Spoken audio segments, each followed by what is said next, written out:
당첨되면 로또라고 불리기도 하는 무순위 청약, 이른바 줍줍이라고 하는데요. 이 누가 당첨되는 겁니까?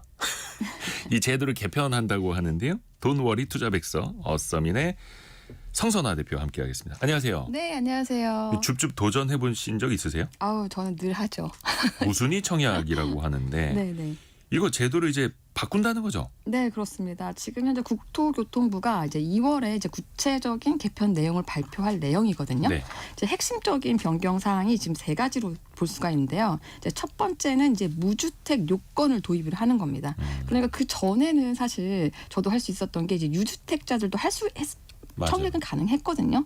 그런데 이제 앞으로는 이제 무조건 무주택 요건, 그러니까 무주택자만 할 수 있다. 유주택자는 안 무순위 된다. 청약을 못하도록 하겠다. 네네. 근데 이게 보통 우리가 신문에서 요즘에 줍줍이라는 표현을 많이 쓰는데 네네. 이제 좋은 어감은 아닙니다만 네. 이게 유형이 또 여러 가지가 있더라고요. 아, 네. 유형 같은 경우에는요, 이게 나눠지는 게 네. 일단은 이 자녀 세대가 발생하는 원인에 따라서 세 가지가 나눠지거든요. 네. 첫 번째 경우 같은 경우에는 처음부터 얘가 이제 미분양이 된 거죠. 미달이 된 거죠. 이런 것 같은 경우는 임의 공급으로 해가지고 다시 나오게 되는 거고요. 임의 공급. 두 번째로 나오는 게 가장 주목해야 될 부분인데, 원래 이제 무순위 청약 당첨이 됐지만 계약을 포기한 사람들이 생기는 거죠. 뭐 예를 들어서 내가 이제 계약금 계산을 잘못했다든지, 그 대출이 안 나온다든지, 뭐 어쨌거나 조건이 맞지 않아 가지고 내가 계약을 포기한 물건이 계약 포기 후 재공급이라고 하고, 이거를 무순위 청약이라고 합니다. 네. 그리고 세 번째로 나오는 경우는 조금 다른 경우인데요. 요거 같은 경우는 부정 청약. 네. 현장에 가보면 실제로 이런 것들이 있더라고요. 그리고 불법으로 적발된 경우. 근데 이게 한 7, 8년 전 거도 적발이 돼요. 어휴. 네. 살다가 나가야 돼요? 아, 그런 게 아예 입주를 못하는 거죠. 분쟁이 생겨가지고. 근데 그런 것들도 나오는 경우가 있더라고요. 그래서 요건 좀 계약 취소 후 재공급, 그러니까 불법 행위에 따른 재공급이 되는 거죠. 근데 지금 현재 손보려고 하는 것 같은 경우에는 이제 2번이 되거든요. 네. 근데 3번 같은 경우에는 이제 계약 취소된 경우는요, 이게 해당의 원래 있었던 그 청약 조건이 그대로 승계되기 때문에 이제 이런 거는 약간 차이가 있습니다. 그래서 이번에는 두 번째. 네, 두 번째가 지금 손보려고 하는 거다. 불법 행위로 인한 그 재공급하는 건 어차피 홍길동 씨가 아니었었는데 홍길동 씨가 차지하고 있었던 거니까 네. 홍길동 씨가 들어오기 전부터로 되돌리는 거고. 네, 청약 조건이 그대로 유지가 됩니다. 근데 이게 무순위 청약이 예전에도 무주택자만 가능하도록 했다가 나중에 유주택자에게도 기회를 열어줬다가 네. 이번에 다시 조이는 거라면서요? 네, 이게 왜 그러는 거예요? 사실은 시장 상황에 따라서 약간 왔다 갔다 하는데요. 2021년이죠. 그때 진짜 이제 패닉 바잉이 있으면서 집값이 급등했었잖아요. 그때 이제 무순위 청약도 과열이 됐습니다. 이제 그때 같은 경우에는 이렇게 무순위 청약에 과열이 되니까 네. 그때 막 줍줍이 한 수십만 대씩 나오고 그랬었거든요. 그러더니 이때 이제 해당 지역에 거주하는 무주택자로 자격을 제한했었습니다.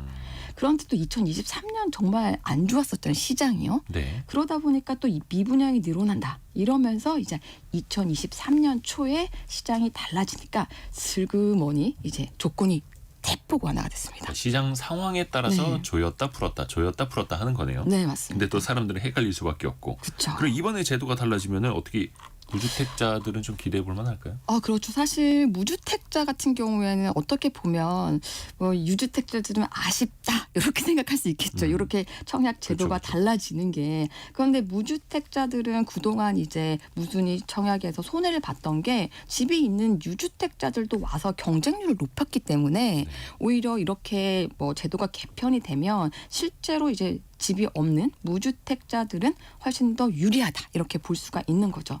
일단 제가 볼 때 이렇게 청약 제도가 바뀌게 되면 경쟁률은 하락할 거예요. 만약 인기 지역에 만약에 청약이 나온다라고 했을 때 무주택자들이 훨씬 더 유리한 그런 상황이 되는 거죠.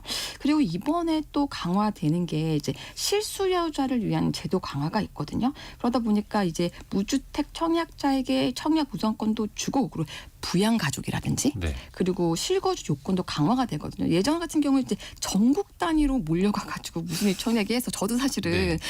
작년에 동탄 때 막 정말 많이 갔었잖아요. 그때 전국에서 집 있는 사람도 다 몰렸어요. 근데 이제는 그런 게 불가능해지는 거죠. 아하, 네. 그래서 지역으로도 또 편차가 생길 수 있는 거고요. 네. 근데 이게 요즘에 특히 이제 분양시장 보니까 네. 지역별로 입지별로 편차가 커지더라고요. 양극화가 심해지던데요. 맞습니다. 사실 이제 거의 이제 막차라고 할 수 있는데 송파구에 있었던 이모 아파트가 있는데 사실 저도 여기 가봤거든요. 네. 근데 여기는 이제 거여마천 뉴타운 쪽이라 가지고 아파트 단지도 굉장히 괜찮아요. 네. 근데 이게 무려 거의 7년 전 이제 분양가로 나온 거죠. 7년 전 분양가. 84제곱미터가 지금 9억 8천으로 나왔거든요. 예. 그런데 이제 실거래가가 15억대입니다. 어. 그러다 보니까 여기 사람이 안 몰릴 수가 없겠죠. 여기서 8천 명 넘게 몰렸거든요. 예. 그런데 지금 현재 이제 미분양 상황을 보면 사실 상황이 좋지가 않습니다. 지금 최근 통계를 보면 가장 최근 통계가 작년 11월 통계인데요. 전국 미분양이 이제 6만 5천 채 정도고 수도권 같은 경우에 특히 미분양이 늘어나고 있거든요. 네. 작년 12월 말 기준으로 수도권의 미분양이 이제 만 채가 넘어섰는데 전월 대비 43%가 늘어난 거죠. 그리고 특히 악성 미분양이라고 할 수 있는 중공후 미분양이 전국적으로 늘어나고 있기 때문에 사실 양극화가 훨씬 더 심해지고 있는 그런 상황이라고 할 수가 있습니다. 이게 뭐 지역, 입지의 차이일 수도 있겠고 네. 7년 전 가격으로 다시 분양이 나온다라고 하니 이제 가격의 네, 그렇죠. 문제일 수도 있는 거고요. 네. 근데 이제는 청약에 당첨된다 하더라도 네. 제출해야 할 서류가 더 많아진다고요? 네, 사실 이것도 굉장히 긍정적으로 제도가 바뀌는 것 같은데요. 이제 부양 가족이나 실거주 여부를 확인하기 위해서 예를 들어서 이게 약간은 부정 전입 같은 거, 이런 위장 전입 같은 게 있을 수 있잖아요. 그러니까 이제 당첨 이후에 부양 가족 수, 실거주 여부를 보다 엄격하게 하기 위해서 이제 위장 전입을 막기 위해 병원이나 약국 이용 기록까지 다 확실하게 보는 거죠. 왜냐하면 실제 병원이나 약국 같은 경우에 실제 거주를 해야 다니는 경우가 많기 때문에. 네네. 그리고 이제 요양급여 내역 제출도 의무화를 하거든요. 네. 그러니까 부양가족 수를 괜히 그냥 얹어놓을 수가 있기 때문에 그래서 건강보험 요양급여 내역 3년치를 제출하는 거를 법제화할 예정입니다. 3년 동안 병원을 어디로 다니셨느냐? 예, 그래서 갖다 이제 적은다. 부양가족 수를 부풀리는 거나 이제 위장 전입을 통해서 당첨 확률을 높이는 거는 앞으로는 거의 불가능해질 수 있어요. 근데 이게 어떻게 보면 이제 뒤집어 보면 그만큼 맞아요. 부양가족을 좀 불법적으로 등재시켰던 사람들이 많았다라는 뜻이기도 네, 하고. 네. 마지막으로 짧게 이런 청약 정보 어디서 살펴보는 네, 식으로 많이 일단은 하세요? 기본적으로 청약홈에 가시면 항상 달력 캘린더에 올라와 있고요. 청약 홈. 네, 그리고 뭐 이제 민간 분양 정보가 청약홈에 있고 LH, SH, GH 이런 지자체 홈페이지에 가시면 공공 분양 정보를 확인하실 수가 있습니다. 그렇죠. 그래서 청약 홈 보면은 청약 캘린더라는 네, 것도 맞습니다. 있고 일정도 살펴볼 수 있고요. 어서민의 성선화 대표였습니다. 고맙습니다. 네, 감사합니다.